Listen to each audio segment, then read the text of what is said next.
7 things one must do to be a leader right and true. Have vision that is strong and clear. Communicate so they can hear. Have people skills based in love and character that's far above. Competence to solve and teach, and boldness that has fearless reach. A serving heart that stands close by to help, assist, and edify. Welcome to the No One Ever Told Me podcast, where we talk about the things that no one ever tells you that you really need to know to be successful and to thrive in business and in your leadership. Our first guest of season 2 is legendary author and professional sports executive, Pat Williams. Pat is a brilliant man whose passion for leadership and history shine in this conversation. And as if a 56-year career in professional sports management, including leading his franchises to 5 NBA finals, including a 30-year run with the Orlando Magic, wasn't impressive enough, somehow Pat found time to write 117 books. That is simply incredible. Today, Pat and I discuss parts of his leadership journey and his newest book, Revolutionary Leadership.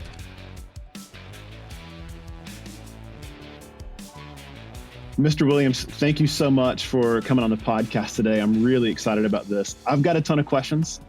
A lot of those questions are about this fantastic book, Revolutionary Leadership, but some of my questions are about your career. So if you don't mind, would you give us some of your background? I grew up in Wilmington, Delaware, played all the sports, and ended up as a quarterback, a leadership position, and catcher, leadership position, point guard in basketball, leadership position. So I began to have those opportunities, and I took them seriously as a youngster, went on to college and continued to grow. And then into the Phillies organization, and I was running a minor league baseball team at age 24 in the Phillies system in Spartanburg, South Carolina. And whether I knew it or not, I was in a leadership position. Now, back in those days, 50s, 60s, when I was growing up, you didn't hear that word. Nobody talked about leadership, but you were doing it, and I was doing it, but I didn't understand that it was a whole topic unto itself. I mean, today, leadership books are pouring out by the thousands, and I mean thousands. And you can go to college and major in leadership. You can get a PhD in leadership. So it's become a big topic, hot subject. We have leadership retreats and leadership conferences and leadership get-togethers. It's amazing to me. I've followed all of this and become fully challenged by it and write about it and speak about it. And so I'm finally have arrived at this point in my life. And that led to this latest book, Revolutionary Leadership. We wanted to see who were the key leaders in the Revolutionary War period. Why do we even have a country today? What made them successful? And what can we learn from them as leaders? That's how this new book came about. Go back to the transition from baseball to basketball. Obviously, you had both sports in your background as a player, but how did you move from the baseball world to the basketball world? Well, I was running, and I was the GM of the Phillies minor league club in Spartanburg, South Carolina. This would be the summer of 1968. And I walked into my office one day, and there was a message to return a phone call to a Jack Ramsey in Inglewood, California. Well, I knew the name. Jack had been a great college basketball coach. He was the GM of the 76ers at the time. I did not know him. I'd never met him. But I returned the call, and long story short, he told me he was about to take over the coaching duties of the Sixers in addition to being the GM. Wow. And was going to need somebody to run his front office because he was going to be a full-time coach. Wanted to talk to me about it. And again, I had no idea how he knew about me, but he did, and brought me to Philadelphia to interview. And after 2 interviews, they offered me the job as the business manager. In other words, Jack was going to go off and start coaching, and he needed somebody to operate and run his front office day to day. So that's what happened. It was a chance in a major league sport. It wasn't baseball.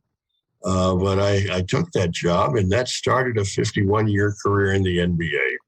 Wow. So you never know. You never know what might be out there. And that was something that I never could have planned and never could have imagined how that would come about. But it did. And I enjoyed my 5+ decades in pro basketball. Do you remember some of the specific complexities moving from not just minor league to major league, but from baseball to basketball? So what was your learning curve like those first couple months with the first organization in the NBA?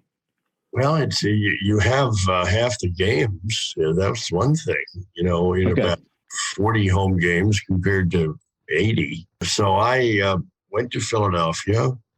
My experience had all been in the minor leagues, and there were questions. Can this guy Williams take his promotional stuff from Spartanburg, South Carolina to Philadelphia, to the big leagues of sports? But that's what I did. I didn't change anything. I didn't change who I was or how I went about promoting sports, and just took it right to Philadelphia. And that was a marvelous year. I learned so much in that 68-69 season. And at the end of that season, the GM post for the Chicago Bulls had opened. And I took that job at age 29, became, I think at that time, the youngest GM in sports, and had 4 very, very stimulating and challenging years in Chicago. It all came at me very quickly, and I had to adjust and be ready and get rolling in my different opportunities. And I took them seriously and worked hard at it. But in the meantime, out of nowhere, I had an opportunity to write a book. It came out in 1974, and that was the first of what is now 117 books that we've written. My high school English teacher would have no clue on that. But and people always ask me, well, what's your favorite book? And the answer is always the most recent. And so if people would ask, then I would say Revolutionary Leadership is my favorite.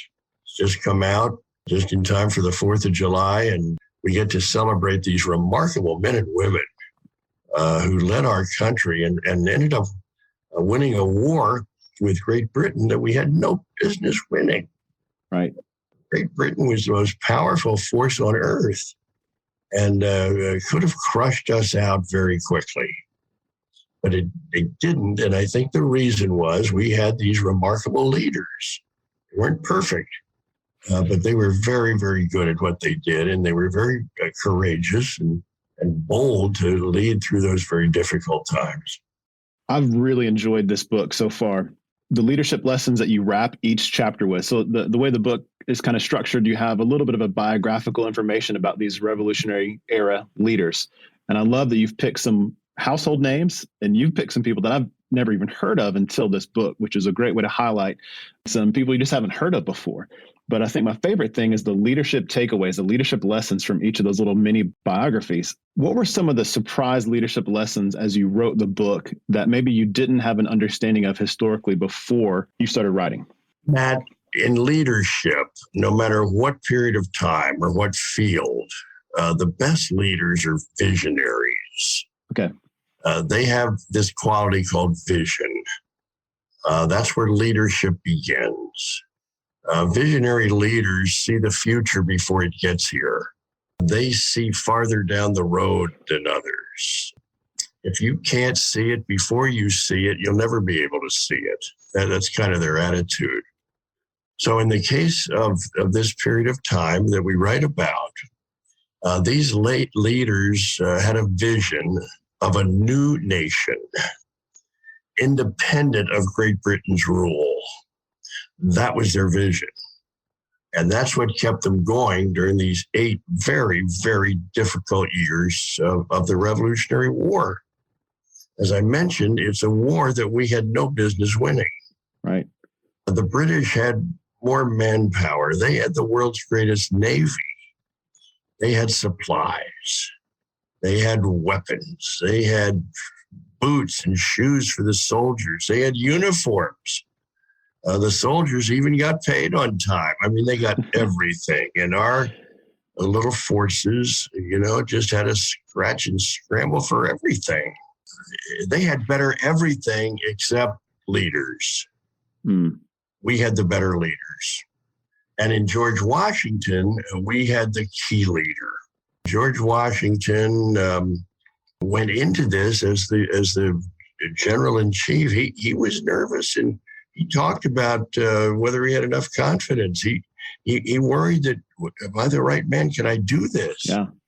Well, he learned on the run, but he spent 8 years overseeing our military, never left the troops for 8 years, with them year round for 8 years. But it was the vision of a new nation that kept him going.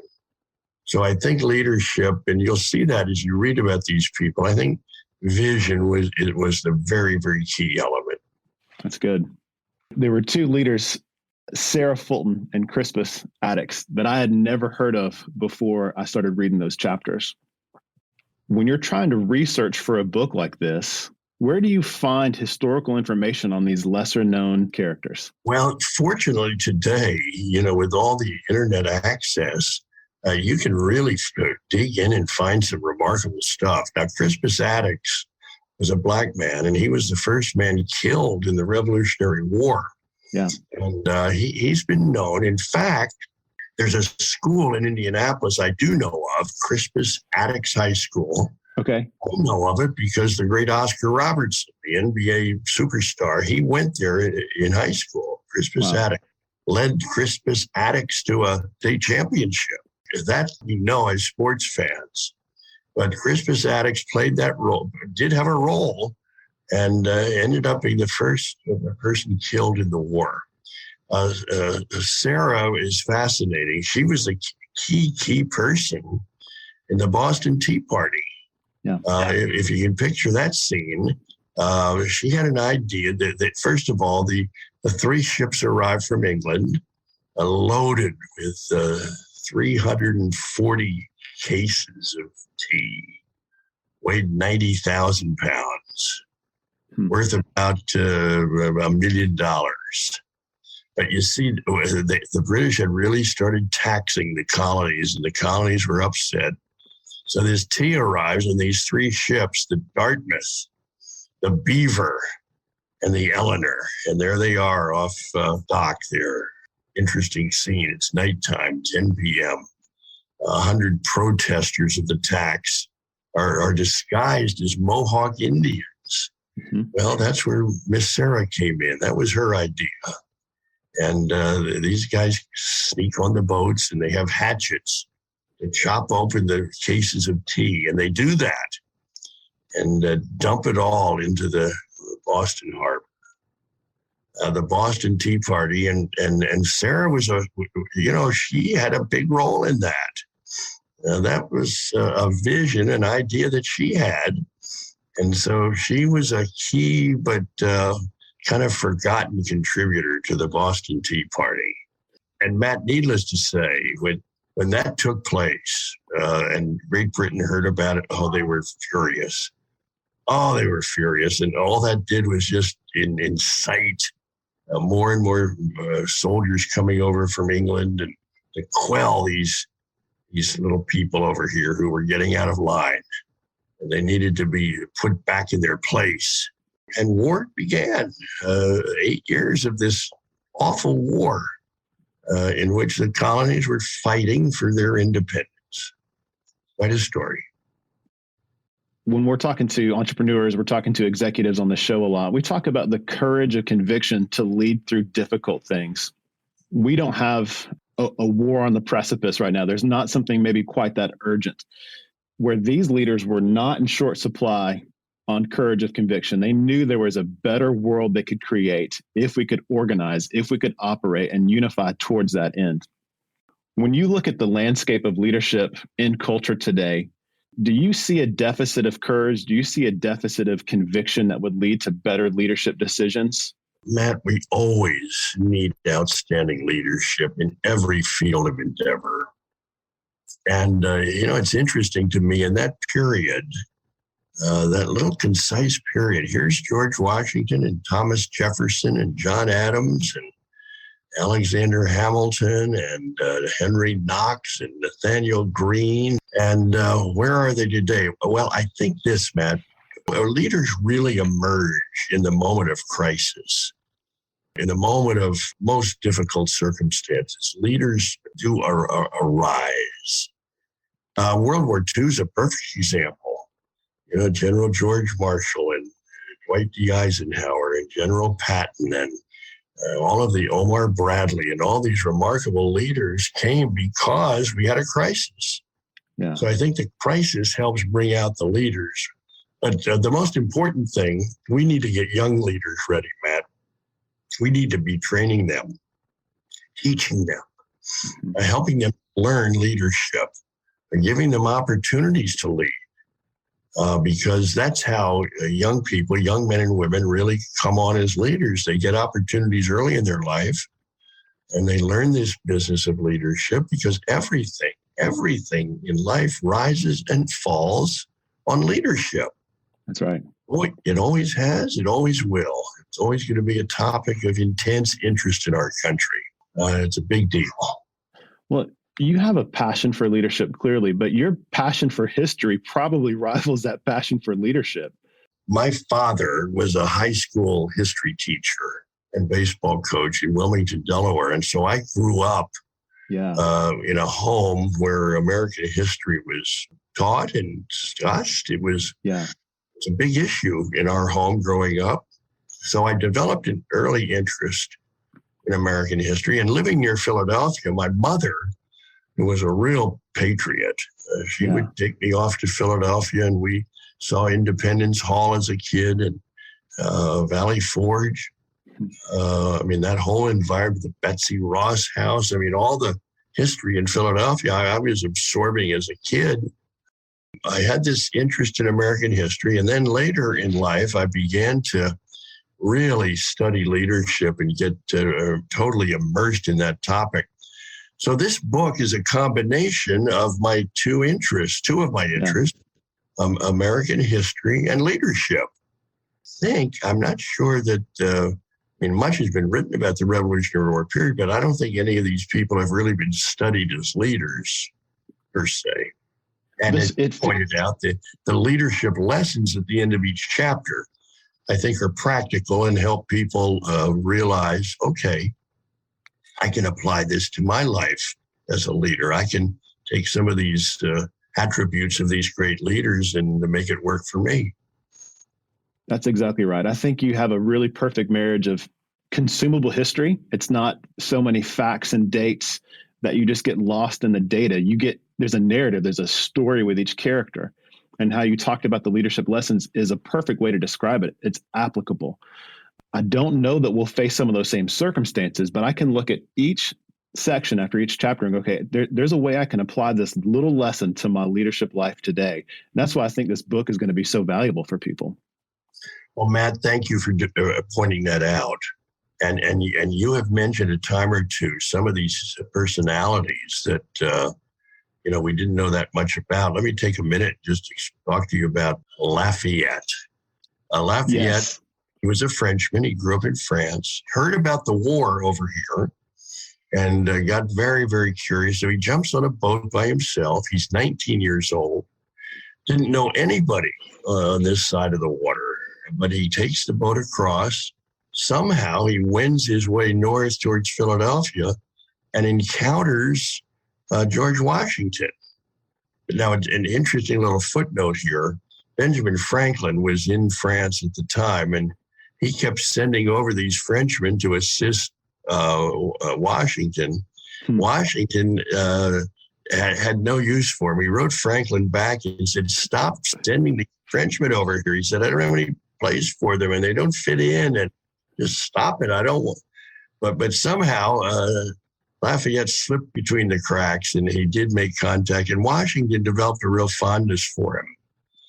I think he almost viewed Lafayette as the son that he never had. And so he put him to use, and Lafayette ends up in combat. Battle of the Brandywine, he's wounded. He's there in a major role in the Battle of Yorktown, which ended the war. And Washington and Lafayette had this unique relationship.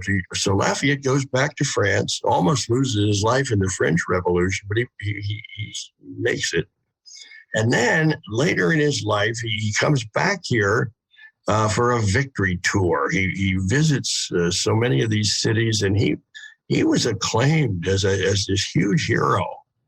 So when you think of Lafayette, Louisiana, and Lafayette, Indiana, and Fayetteville, Arkansas, and Fayetteville, North Carolina, and Lafayette College in Easton, Pennsylvania, well, that's our guy Lafayette, the 19-year-old who came over here sight unseen and found Washington, and Washington gave him opportunities and really relied on him. A remarkable story. And a great one. We need to learn all we can about Lafayette, because he became a real hero here in America. But it's interesting. Washington was very, very good at including these people. If he saw somebody that had talent, he was not resentful. He didn't resent them for having better skills. If he saw they had skills far better than him, he put them to use. There's a good leadership lesson. That's right. You can call it delegation if you want, but the best leaders realize I can't do all this by myself. That's right. I better have a team around me, and I better have skilled people, because I'm not skilled in all these areas. And I need skilled people with me to do all the things that have to be done. That's a good sign of mature leadership. If you don't mind, could we jump back into the basketball career for a second? I saw a story from your career. 19 of your former players became NBA head coaches. So there was something in the way you led an organization that almost did what George Washington did. It's like, hey, I see something in you, and there might be more ahead of you. When you think about the legacy you left at the multiple places that you led, how did you identify talent? How did you call that talent to a better version of itself? Well, in my business that I've been in for all these years, there's a key element, and that is you better have talent. John Wooden, the UCLA legend, was once asked the key to his success at UCLA, and he said, talent, talent, talent. He said, I never wanted to go into a game with my opponent unless I had better players than he did. Pretty simple explanation. So we were always on the search for talent, acquiring it, developing it, giving opportunity, freeing these young athletes to take leadership positions. You see, in the NBA, if your best player is your best leader, that's going to make you a very, very successful team. For example, when the Bulls were at their peak, Phil Jackson, the coach, knew that Michael Jordan was his best leader, and he let him lead. And there were so many cases that we'll never know about, issues in the locker room or issues here, that Michael would just clean up, just get it all cleaned up right there, and never even got to the coach. Coach never even knew about it, because Michael had attended to it on his own, because he was the leader. You saw the same thing in San Antonio with Greg Popovich's great teams. Well, he built a relationship with Tim Duncan. Tim Duncan was his best player. He was his best leader. Now, he led a lot differently than Michael Jordan did. But leaders don't have to be loud and shrill, don't have to be screamers. There are many different kinds of leaders. And the best advice I've ever given to any young leader is simply be yourself. Be authentic. If you try to be somebody you're not, listen, your players are going to spot that immediately. Yeah. They're going to brand you as a hypocrite, as a phony. Just be yourself.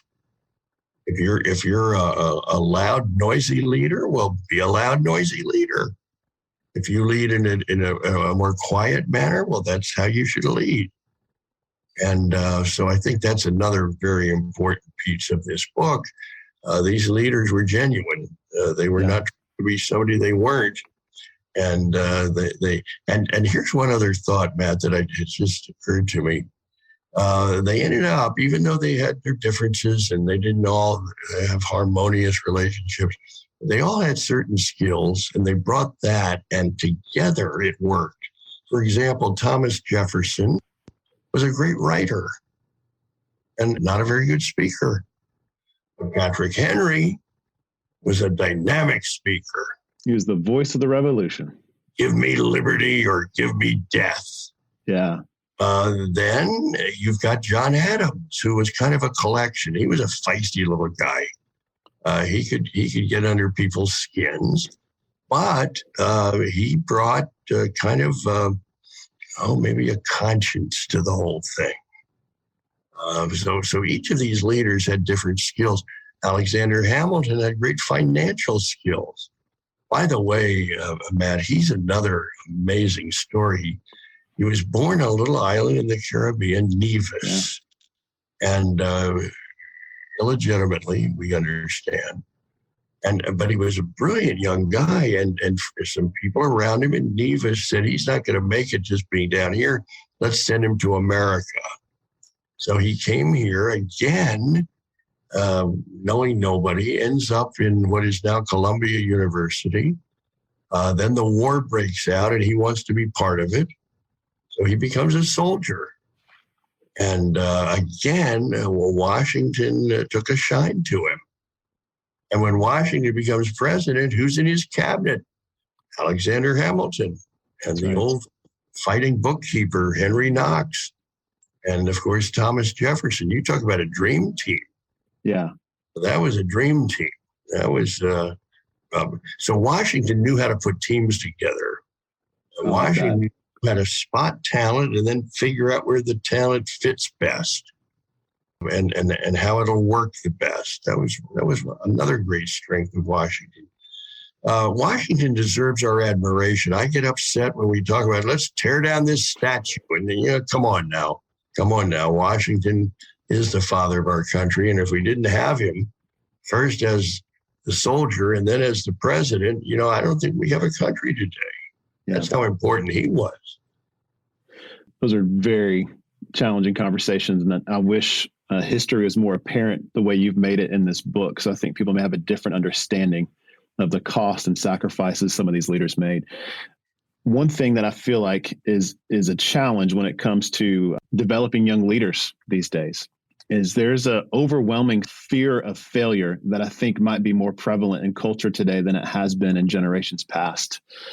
I think our failures are more apparent than they were before. So before, if you started a business, it didn't work out, you closed it down, you started something else, and it wasn't on Instagram or Facebook and all the different social media apps. So your failures might have been more private. So I think that's led to a more self-consciousness towards failure that causes people to take fewer risks and to lead not at the level they should. Where were some failures potentially in your career that were pivotal? The name of the show was the No One Ever Told Me podcast. And we're trying to talk about the things that we never knew on the front end of it, they would be so significant in our career. So were there moments where you overcame failure? Were there moments where your uncertainty or misunderstanding of a situation led to something that catapulted exponential growth in your leadership? Oh, listen, I've had my share of setbacks, disappointments, teams sold out from under me, start up again and move and start all over again. I've had difficulties with coaches, and that's a tough relationship, the GM and the coach relationship. That could be very strained at times. And in the middle of this, I'm going to share this with you, Matt, because this was the turning point. I was in Chicago, young GM of the Bulls, going to Moody Memorial Church in downtown Chicago. Mm-hmm. The pastor there went on to great significance, Dr. Warren Wiersbe. Okay, and so I'm going through these tough times. I called him up, asked if we could have lunch, and we did. I unloaded on him all these difficulties and problems I was faced with at this time. And he looked at me and he simply said, Pat, don't waste your sufferings. I didn't know quite what he meant. I was disappointed. I thought I would get a hug or a pat on the back, but he simply said, "Don't waste your sufferings." He said that you're going through tough times now, but they're not going to last forever. And on the other side of this suffering you're going through, you want to be a better person. You want to be sharper. You want to be wiser. You want to be more sensitive. Don't waste this time. You're here in God's woodshed for some reason, but learn from it. And don't. It's not going to last forever, but you want to come out of it better and sharper and wiser and a better person and a better leader. I look back, that was in the early 70s, Matt. Probably that's the best single piece of advice I've ever gotten. That is significant. Like, I'm going to hang on to that nugget for a long time. Don't waste the suffering. That's really good. And since then, I've gone through a divorce, and I've gone through a cancer, and I've gone through professional disappointments, and I've gone through books that I thought were going to be spectacular, and they didn't become spectacular. And through it all, I keep remembering those words: don't waste this period of suffering. These are tough times right now, but what are you learning, and what is God teaching you, and how can you come away from this better and sharper, more sensitive, and so forth? So that's an important thing to remember. Dr. Wiersbe really helped me that day. I love that conversation. Thank you for sharing that. I think that's going to be really profound for somebody.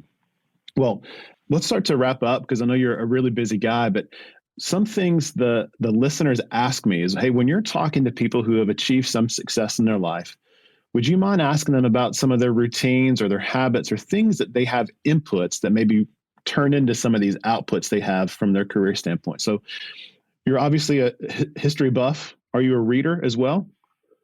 Well, everything in my life hinges off reading. We could do a whole discussion on the importance of reading, but I'm a reader. People ask me, how's your golf game? Well, I don't play golf. Are you catching any fish? No, I don't fish. How's your stamp collection? I don't have a stamp collection. Well, what do you do? And I say, I read. Yeah. And they'll say, well, what do you read? And I say, books that are of interest to me. Yeah. How often do you read? Hours a day. Hours a day. What do you do with your books? I save them. I keep them. And I've done that ever since I was 7 years old. And the end result is this massive collection of books. And they've just opening up the Pat Williams Leadership Library. Come on. Orlando. So I tell people, read for your life. Your brain needs that exercise. And your mind needs to be learning new things. And reading is the best way to do it. So even in the heart of your executive professional sports world, you still carved out time to read and have those inputs in your life and your leadership. Always had a book with me, or books, if on a trip, on flights. I had one at the games at night, and there was always dead time. You can start reading. I have one in the car all the time. Always have a next book ready to roll. The only frustrating part about it, I'm about 800 books behind in my reading. I've got them here at home. They just keep coming. I mean, the new books keep coming all the time, and I'm fast. I want to get them, and I usually jump to the new ones ahead of some of the older ones, which probably isn't fair to the older ones. But eventually, I'll get them. I'll get them done. And the more you read, it's a skill. And the more you read, the more you get at it. Just like a golf game. The more you practice, the better you become. Many people get discouraged with reading. I can't read or write. And I tell them, you'll be a good reader if you're reading what you're interested in. And that's where I stay. I read Yes, I read Civil War history, Revolutionary War history, World War II. I read presidential biographies. I read leadership books. I read baseball books, basketball, football. I read in those areas that are of interest to me. And I always read with a pen in my hand, because you may come across a story or something that you like, and I tell people to mark it, bracket it, fold the page down, save it. Now, you can't do that with library books, Matt. The library won't appreciate They it don't very like much. that. That's right. Folding the pages down. But that's why I love libraries, but I don't use library books, because I want to mark and fold. And that's why I want the books to myself, and I save them. And this leadership library is getting ready to be opened. I think we've got something like over 30,000 books that I've collected over all these many, many years. That's impressive. I love that. You have your own library. So maybe just one or two questions, and I'll let you get back to your day. And this one's maybe simple. We are kind of at the beginning of the current NBA finals, and we've got some long-suffering franchises in these finals. Do you have a favorite as we go through these last couple games? Well, it's hard for me to have a favorite. I'm a great Monty Williams fan, the coach of Phoenix. He's a marvelous guy, and he's gone through tough times in his life.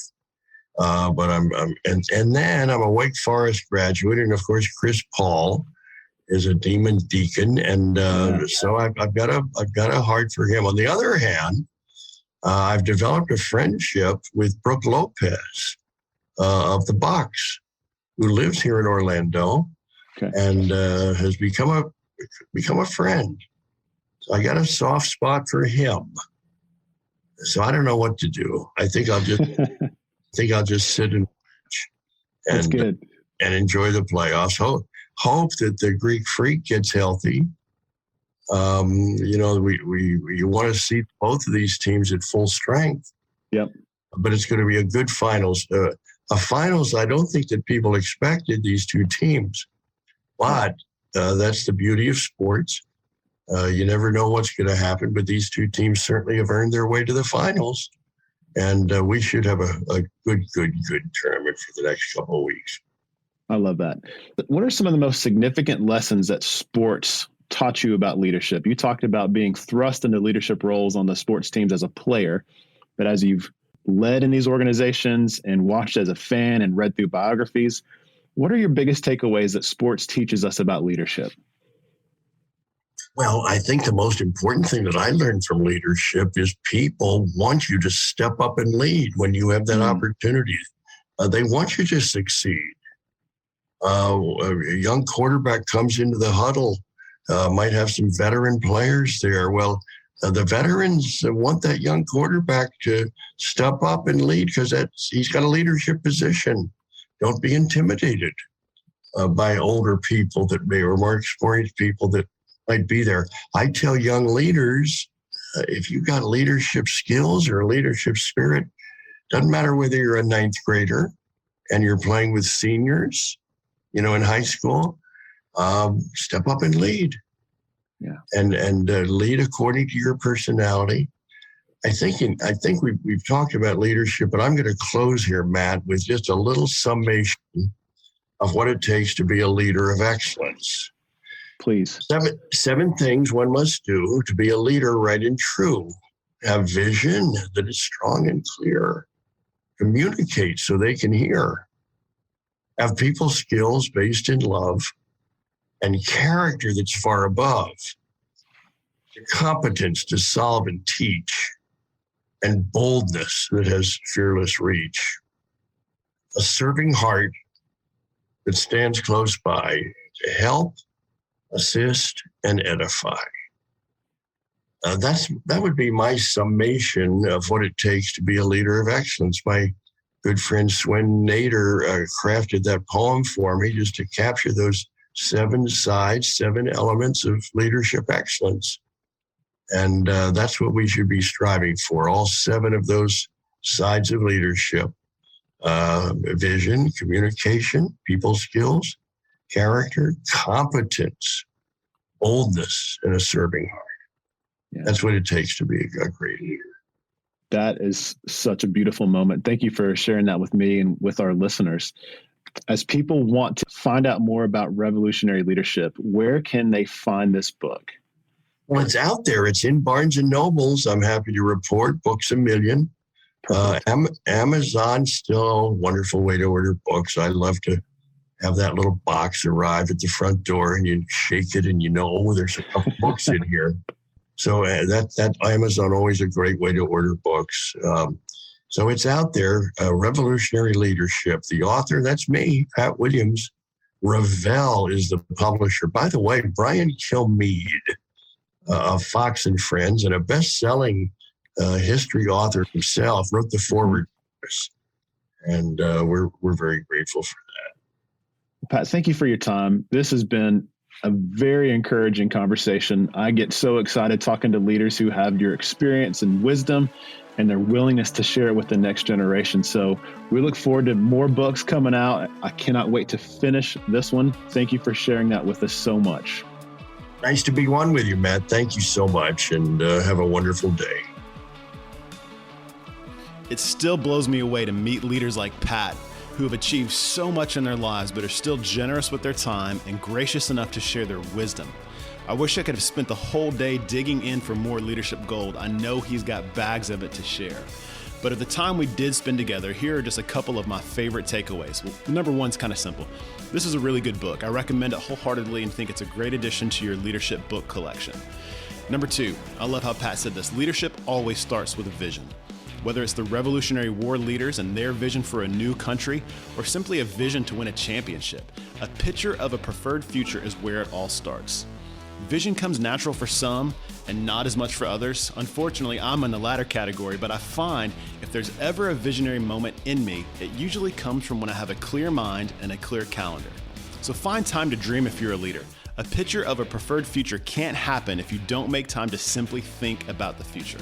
Number three, I love Pat's passion and admiration for George Washington. I think the thing that I connected most in Washington's story was the uncertainty in his own abilities to get the job done. But specifically, how that uncertainty didn't stop him from pressing forward and taking on the mantle and responsibility of leadership. Also, I love the fact that Washington had an eye for talent. He knew it when it showed up, and he knew what to do with it when he saw it. What a leader. And lastly, it just makes me want to watch Hamilton again. The older I get, the more I look back on American history with gratitude. I'm grateful that leaders almost 250 years ago took risks and chances and faced uncertainty and ridiculous odds, but because they were driven by the courage of their conviction, they put everything on the line to lay the foundation for what we have now. All right, that's it. Thanks for tuning in. Please rate, please share, and subscribe if you haven't already, and make sure you join us next time on the No One Ever Told Me podcast.